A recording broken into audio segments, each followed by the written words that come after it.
Саламатсызбы, құрметті әріптестер. Менің есімім Ергашева Маржан.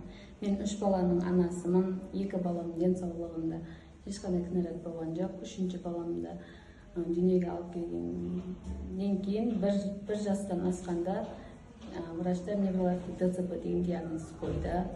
Оған дейін біз оны білген жоқпыз.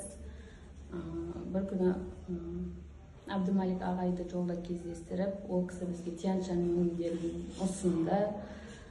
Осы кісінің арқасында осы жерге келіп, Тянь-Шань витаминдерін беріп жатырмыз. 3 айдың көлемі болды. Оға дейін балаңыз жағдайы қандай еді? Өздігінен жүре алмайтын еді, бутылка ұстай алмайтын еді, қолдары тырысатын еді. Қазір осы өнімді бастағанымыз 3 ай болды. Содан бергі өзгерістері отырады, жүруге әрекеті бар, сөйлеуге әрекеті бар, бутылканың өзімен ұстай алады. Енді Құдай қаласа, осы өнімді ішіп жатқанымыз 3 ай болды ғой. Бұдан кейін де тоқтатпаймыз, жүріп кетеді деген үміттеміз.